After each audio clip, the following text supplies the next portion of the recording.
a no nonsense person. He gets the job done regardless. He gets the job done. Good. So that is a unique value proposition. Any other example? He's punctual. He's always on time. Punctual, always on time. He's empathetic. Empathetic, very nice. So that's, you need to identify what you can connect more with. Then build a strong online presence. How will we build online presence? Through our LinkedIn. By connecting with the mentors in your field, and following the top officials, senior management of your organization, learning, reading about them, staying updated if they have done something, if they have achieved something new, so that you know where the company or your mentors are going. If you want, not even in your company, but in same industry, other companies as well, you can connect with them, comment on their posts, like their post, put a comment. That will show why it's important.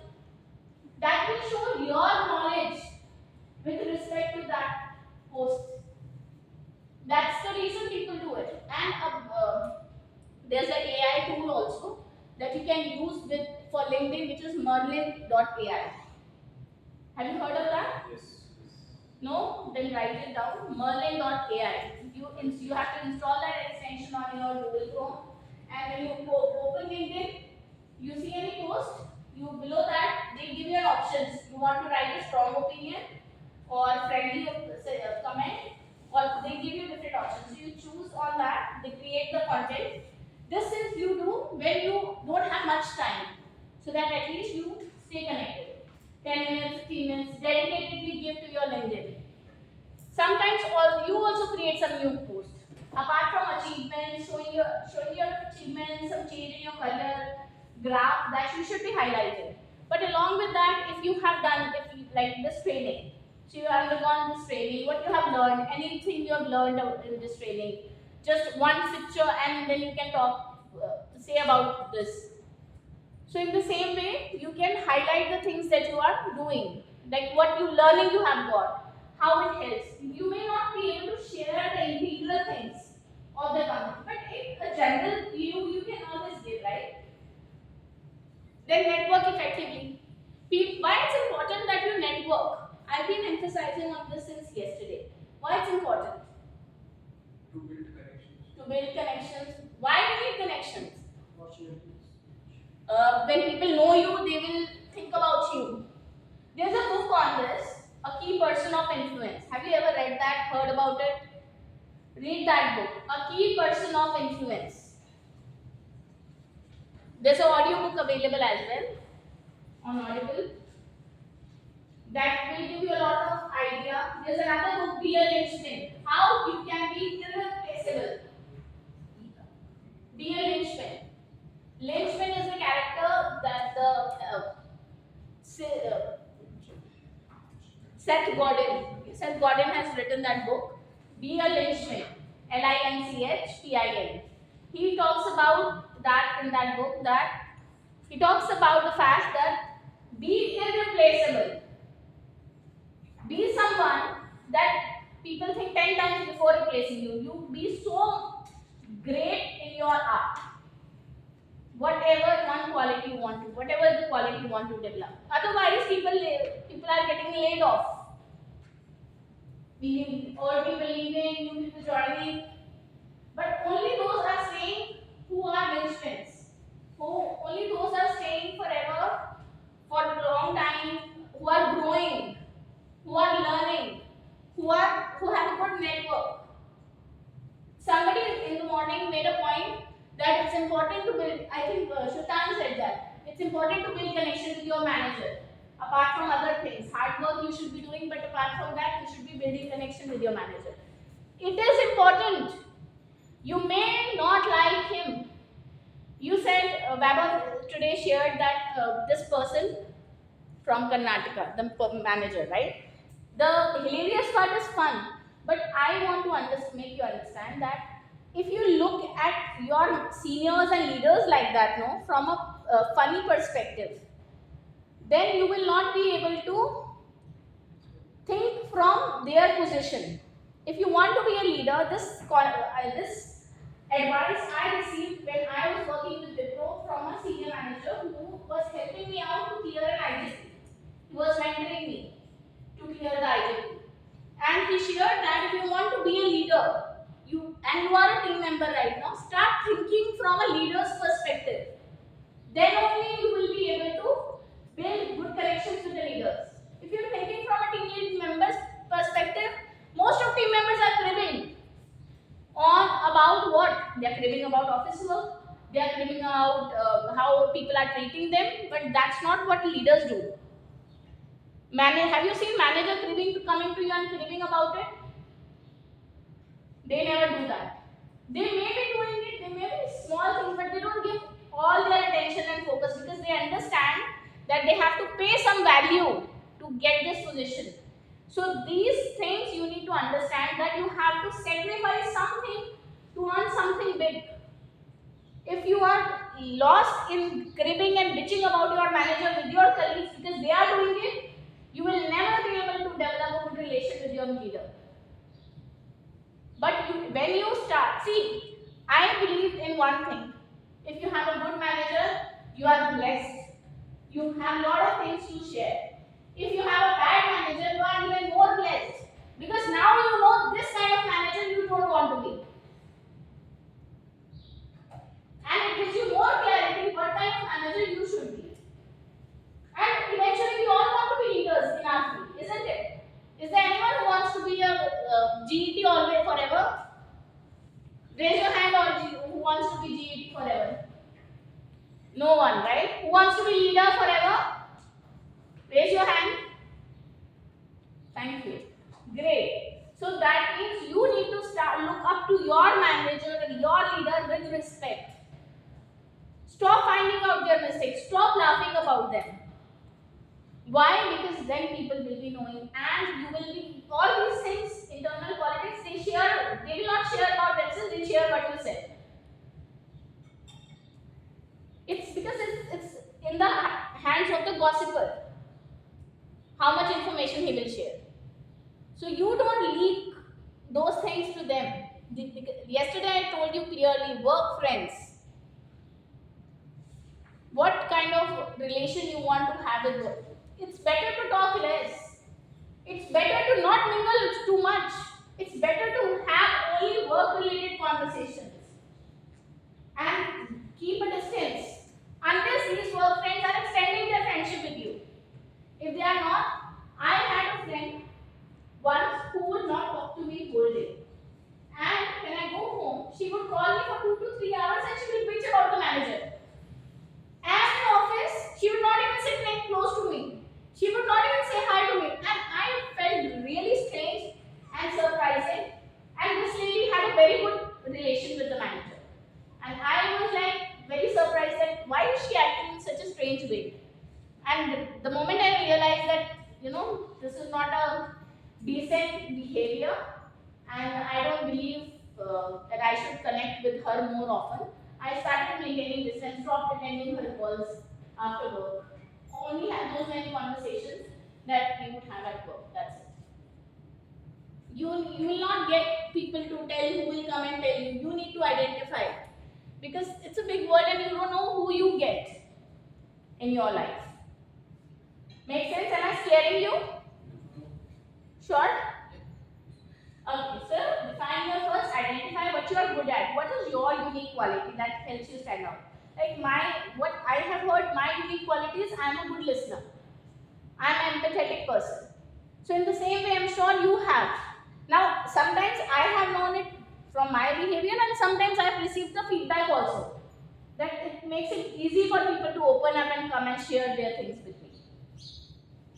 So, build a strong online presence network. So, who you are, what you think, people don't know unless they ask you. But social media gives you that opportunity. And I'm not saying Facebook and Instagram only. I'm saying LinkedIn. There people want to hear what you are saying. And you might have noticed, but you might have not noticed because you don't use LinkedIn so often. But when you use LinkedIn and people put comments, so if I have given a comment on some read my comments also. And they like, they put a heart over there, they do that. So when you comment on somebody else's post, not only the post writer reads it, but others who come to that post, they also read the comments at times. When you create online presence, make sure you don't create harsh comments about, you don't make harsh comments about anything. This is a very important advice that we give even in our parenting workshops.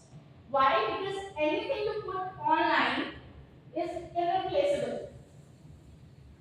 And have you seen Aapki Adalat?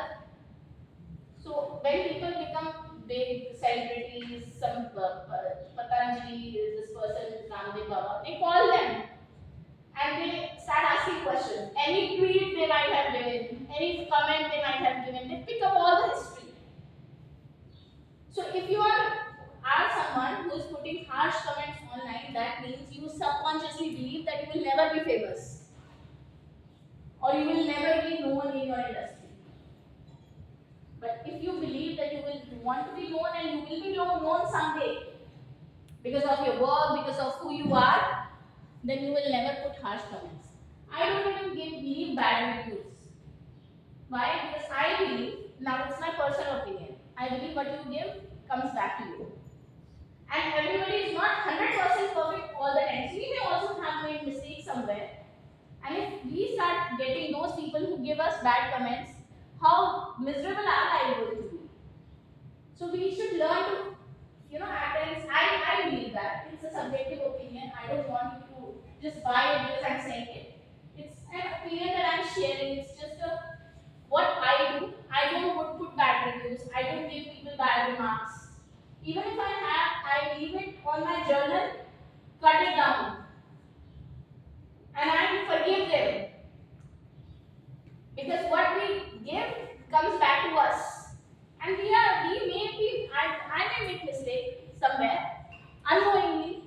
So if those harsh comments start coming back to me, it will not be my right. So we should give that benefit of doubt. That's what I feel. So network effectively, unique proposition, online presence, and network effectively. The moment wherever you go. Recently, I went to a networking event. I think I shared with you yesterday a little bit. So I clicked photos with them. So for example, if I meet Ruta, I can say, come to come. I will share with that. So let's say this is Mutali.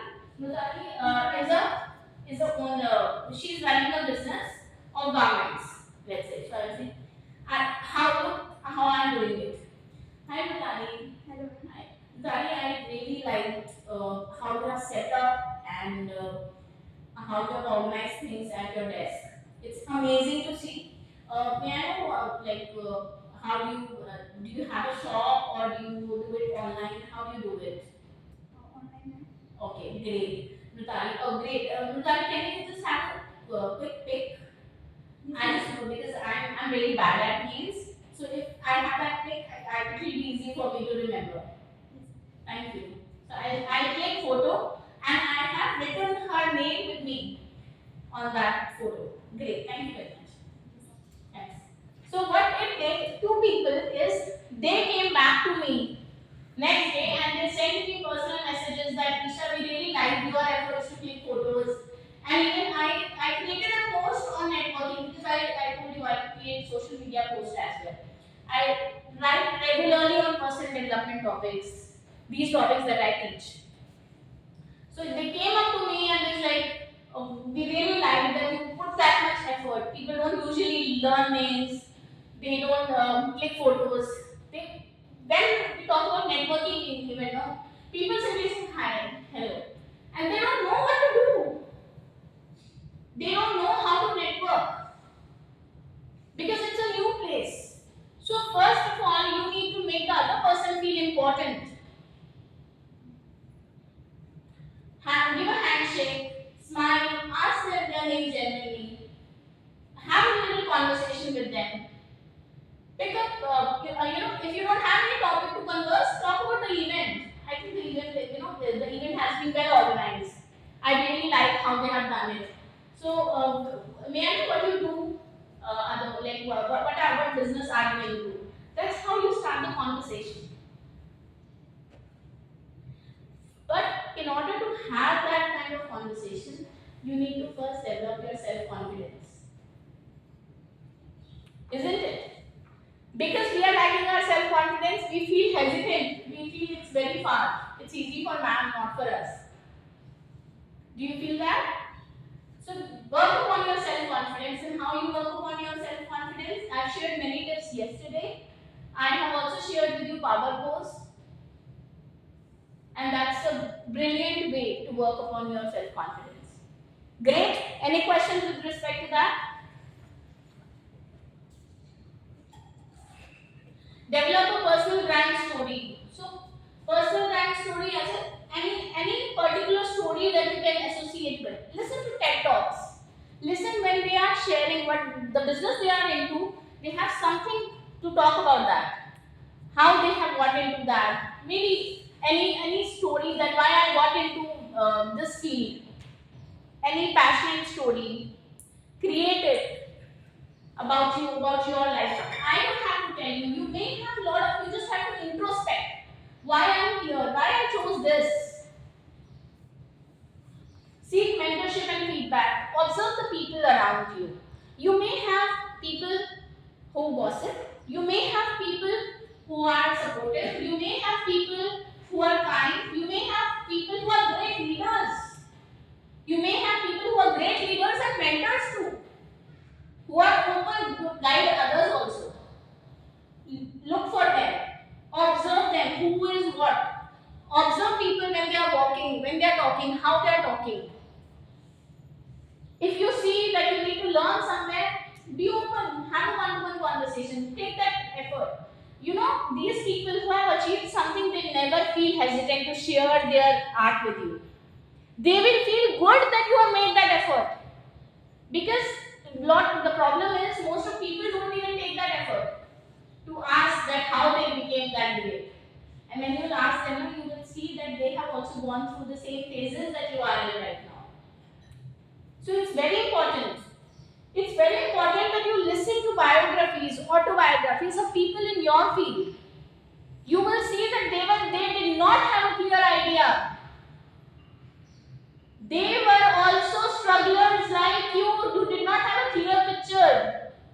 But as they started doing, as they started experimenting things became more clearer. When you heard the Gloucester story, have you ever felt that this person was great, he was so lucky? Have you ever felt if you see anybody's story who has become successful, just raise your hand. Just raise your hand if you sincerely believe that when we were small, we used to believe that these people were so lucky to get so much, charm, so much money they have earned, or they were. I'm not talking about people who were born. You felt that, right? So why we felt? Because we did not know that they also had the same challenges that we are having right now. But when you learn and you listen to their interviews, you see them. Nowadays, a lot of people come for interviews, a lot of podcasts. Listen to that, listen to these interviews. You will see, and that is what is very important. I read one book once, Becoming Michelle. And I got so inspired that the book name is Becoming Michelle. So the book is very inspirational, and I got so inspired that I wrote a big letter to her, an email. That email has never been answered, but it put me in a better place. I felt connected after drafting that email to her. So what's important, what's not important? Outcome, what she thinks about me is not that important right now. What is important that I made the effort to write that email. And I shared that whatever I've learned. Practice effective communication. So learn how to express yourself. Listen, talk to people, talk more, listen to the programs. I have this thing over here, if you have noticed. Have you ever seen this guy? Harvey Specter, right? And I really like him. I've seen Suits twice, all the seasons. The reason of watching this person is this person shows immense confidence. Any conversation he has, it's an office setting environment. He's a lawyer, and the way he communicates, at times he doesn't know, but how he communicates. So if you want to work upon your communication skills and confidence, watch his series, all series. Today also, whenever I get free time, I play suits. At least I learn something in those 10 minutes. So my family members said, again suits. So like, yeah, refresher course. Same, there's another one which is Emily in Paris. There's another series if you have seen. Emily in Paris, again for women. It's the personality that she's a very creative personality, and that's very nice to look at her. And how she has built her name. She's an American who has come to Paris, and how she has built up her identity over there. How she was receiving a lot of rejection from people of Paris, but gradually people started accepting her approaches, and she built her brand. Continuously learn and grow, be authentic and consistent. Learning doesn't stop. Keep your eyes and mind open. If you notice somebody who's doing something different than you, don't compare. Don't feel jealous. Immediately start observing what is he doing that I'm not doing, and learn about that. The time of being jealous is over. It will never help you. But if you keep your mind open, then it's good. Spend some more time with this person. See how he's doing things. And grow. Be authentic and consistent. Be patient, authentic, and be consistent. Trust will come. So as I shared with you earlier as well, when you want to change a pattern that you accidentally set with people, when you start acting in the new ways, people will accept you. I'll give you another example. You remember my in-laws example? I'll share one more example. So in our family, we had this habit of having daily conversation with parents. So we call my mom, my husband will call my. So we'll talk with my parents. Then we'll call in-laws and we'll talk to him. We'll call my sister-in-law, brother-in-law. We'll talk to them. So when we did not have kids and we were not so occupied, it was manageable. Gradually, we reduced the flow of conversations we had with the brother and sister-in-law, because too much information sharing actually hampers the relations. So, and other person also wants some space, so we gave that space. Now, the challenge was I was getting more occupied and my husband was getting more occupied, and the two kids, we were not getting time for long conversations. So, kids would talk, my husband would talk, but I may not talk every day. Now, but this is a new pattern, right? I had to switch. So I drafted a message for my father-in-law, and I shared with him that my father-in-law is an educated man. He has worked he was the manager in PAB. So, but then he was retired, and they both are living in a small town in Haryana. But now this is a pattern change. I'm not getting time. I'm trying to work on my work front, spend more time on work front and less time on the speaking on phone. But I don't want to spoil relations, because by God's grace, I have good family relations. So I drafted a message for him and I told him that what is going on in my life. That this is happening nowadays. I'm working on this and this. I'm not getting whatever time I'm getting, I'm spending with my kids. I wish you can come here and stay so that we all can spend more time. But over the phone it becomes a challenge, because sometimes when you are free, I am not free. When I am free, you are not free. Or you might have slept. And even we sleep also early at night. So 10 o'clock is the last time my lights off. So very disciplined life we practice. So I drafted that message and it's clear to him, and he never questioned my new behavior.